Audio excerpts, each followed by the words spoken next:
ក្មេងប្រុសរបស់យើងនឹងថ្ងៃប្រឡងច្រឡំតែគេគ្មានចែកមកបៀកទេហើយក្មេងប្រុសរបស់យើងនឹងក៏បានទៅប្រឡងគូកនូធ្វើឲ្យរូបកនូរបស់គេនឹងប្រឡាក់ទឹកពេញទៅនឹងម្ដងពេលដែរនឹងគេខំព្យាយាមជូតចោះជូតឡើងចឹងណាពេលដែរគ្រូរបស់គេនឹងក៏បានមកមើលរូបកនូរបស់គេស្រាប់ពេលដែរនឹងក៏បានឃើញរូបកនូរបស់គេស្អាតពេលដែរនឹងក្មេងប្រុសរបស់យើងនឹងក៏ទទួលបានចំណាត់ថ្នាក់លេខ1ទៀតហើយអាក្មេងប្រុសរបស់យើងនឹងក៏បានថាអញគ្មានចេះស្អីផងបានលេខ1រហូតដល់តំណើបចឹងហើយពេលដែរនឹងក្មេងប្រុសរបស់យើងនឹងគេមិនសឹងជឿខ្លួនឯងចឹងណាដល់ពេលថ្ងៃប្រឡងនឹងក្មេងប្រុសរបស់យើងនឹងគឺចេះតែគូប្រេប្រពេញទៅនឹងហើយក្មេងប្រុសរបស់យើងទទួលបានពីដំណាក់ថ្នាក់លេខ1ទៀតហើយអាក្មេងប្រុសរបស់យើងនឹង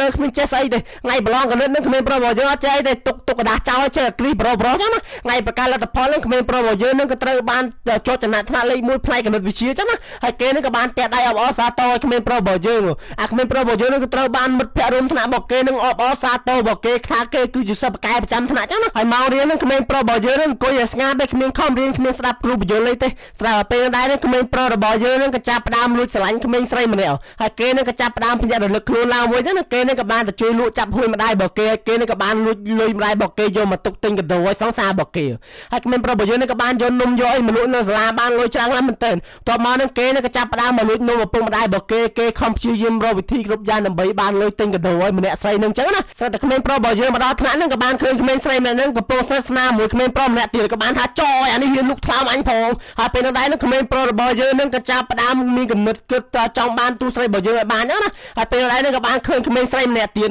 ក្មេងប្រុសរបស់យើងនឹងក៏ចាប់ផ្ដើមលួចស្រឡាញ់ក្មេងស្រីម្នាក់ទៀតអាក្មេងប្រុសនេះឃើញអាណាស្រឡាញ់អានឹងម្ដងហើយក្មេងប្រុសរបស់យើងនឹងក៏ចាប់ផ្ដើមទិញបជើងកីឡាទិញអីឲ្យក្មេងស្រីម្នាក់នឹងលេងបាល់ចឹងណាហើយក្មេងប្រុសរបស់យើងមានស៊ីអីទេព្រឹកឡើងប្រើទឹកសុទ្ធទេហើយក្មេងប្រុសរបស់យើងខំព្យាយាមបោកអាវលាងចានដើម្បីសុំលុយម៉ែគេដើម្បីទិញកាដូឲ្យក្មេងស្រីម្នាក់នឹងបន្ទាប់មកនេះក្មេងប្រុសរបស់យើងនឹងក៏បានទិញស្បែកជើងប៉ាត់តាបកគលឲ្យក្មេងស្រីម្នាក់នឹងក៏បានដើរទៅកាត់ក្មេងស្រីម្នាក់នឹងស្រាប់ពេលដែរនឹងក្មេងស្រីម្នាក់នឹងក៏បានជួបនឹងសង្សាររបស់គេក៏បានថាចយអានេះមានសង្សារទៀតចយម្រាយស្លាញ់អាណាគេមានសង្សារនឹងប្រោយអាខឹងចុយម្រាយក្មេងប្រុសរបស់យើងនឹងក៏បានថាមានលុយលើក្រែឈប់ទិញកាដូឲ្យស្រីយកលុយទៅបុកពេជ្រនៅ website Vibosoft វិញល្អជាងដោយសារតែ website Vibosoft នឹងមានតែ85សេននឹងក៏អាចបុកពេជ្របានដែរក៏មកគាត់ចិត្តលេងហ្គេមនេះខ្ញុំមិនដឹងថាបងអាចដាក់ពេជ្រនៅតែខ្លួនឯងបានណាដែលគ្រាន់តែផក QR ឲ្យបងដាក់គ្នាងាយៗមែនតើសំខាន់ដាក់គ្នាបានព្រៀងហើយចំណេញច្រើនទៀតក៏មានប្រម៉ូសិនផ្សេងៗច្រើនទៀតផងដែរបងរហូតដល់ឆ្នាំតែម្ដងលេខចាំការទៀតតោះមកមើលរបៀបទិញជាមួយខ្ញុំដាក់គ្នានៅពេលដែលក្មេងប្រុសរបស់យើងដើរត្រឡប់ទៅផ្ទះវិញនឹងស្រាប់តែមានក្មេងស្រីម្នាក់ជិះកង់បុកគេក្មេងប្រុសរបស់យើងនឹងក៏ចាប់ផ្ដើមលួចស្រឡាញ់ក្មេងស្រីម្នាក់នឹងទៀតហើយក្មេងប្រុសរបស់យើងនឹងក៏ចាប់ផ្ដើមទៅលួចចង្វាន់ចាប់ហួយម្ដាយរបស់គេយកទៅលក់នៅសាលាដើម្បីយកលុយទិញកាដូឲ្យក្មេងស្រីនឹងចឹងណា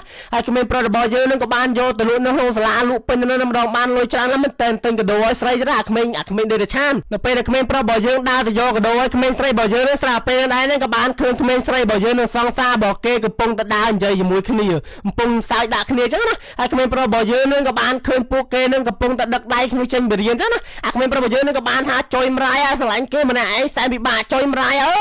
យហើយក្មេងប្រុសរបស់យើងនឹងក៏បានខឹងឡើងមែនទែនក៏បានស្រែកហួសចិត្តណាដោយសារតែគេស្រឡាញ់អាណាក៏សង្សារគេដែរក្មេងប្រុសរបស់យើងនឹងក៏បានថាមានលុយលើក្រៅនឹងឈប់ទិញកាដូឲ្យស្រីយកទៅបុកពេជ្រនៅ website Vibosoft វិញចំណេញជាងដោយសារតែចំណេញច្រើនណាដល់ពេលធំឡើងនឹងក្មេងប្រុសរបស់យើងនឹងក៏ចាប់ផ្ដើមទៅធ្វើការគេទៅធ្វើការមិនដែលតន់ទេយប់ឡើងនឹងមិនដឹងធ្វើស្អីទេក្មេងប្រុសរបស់យើងនឹងក៏មិនដឹងធ្វើស្អីចឹងណាអាទូប្រុសរបស់យើងទៅធ្វើការមិនតន់មកយប់ឡើងទូប្រុសរបស់យើងចូលទៅក្លឹបនឹងទូប្រុសរបស់យើងចូលក្លឹបព្រមលេងសប្បាយផឹកស៊ីជាមួយអូនបងស្រីញីចឹងណាហើយគេនឹងក៏បានសប្បាយរីករាយដល់ពេលព្រឹកឡើងនឹងគេនឹងក៏ត្រូវបានមេរបស់គេថាគេគឺជាបុគ្គលិកឆ្នើមអាទូប្រុសរបស់យើងនឹងឆ្ងល់ខ្លាំងមែនតើណាគេមិនបានធ្វើស្អីផងសុកគេបានមានសំណាងចឹងណាពេលដែរក៏មានផ្ទះបាញ់ឡើងមកពេលដែរស្រាប់តែពេលដែរគេនឹងក៏បានងាកឆ្វេងងាកស្ដាំនឹងក៏បានឃើញអ៊ំស្រីម្នាក់នៅកន្លែងនឹងពេលដែរនឹងគេនឹងក៏ទទួលបានថាជាពលរដ្ឋឆ្នាំជួយសង្គមចឹងណាបន្ទាប់មកនឹងទូប្រុសរបស់យើងនឹងក៏បានទៅបុកពេជ្រនៅ website Vibosoft ដោយសារតែ website Vibosoft នឹងគឺមានបុកពេជ្រគ្រប់ប្រភេទតែម្ដងមិនថា game Free Fire ឬ game Mobile Legends ចឹងណាសម្រាប់វិធីទិញវិញក៏ងាយស្រួលដែរបងប្អូនអរគ្នាទៅមកចូល Vibostore.com បន្ទាប់មកទៅថតអាប់មួយណាដែលបងប្អូនស្រឡាញ់ពេញចិត្តធ្វើការដាក់ game ID ជាមួយនឹង server ID ចុច check មកហើយបងប្អូនអាចរកកញ្ចប់បានហើយថាមួយណាដែលបងប្អូនស្រឡាញ់ពេញចិត្តបន្ទាប់ពីរើសរួចរាល់ធ្វើការចុចយកព្រមលក្ខខណ្ឌចុចទៅលើ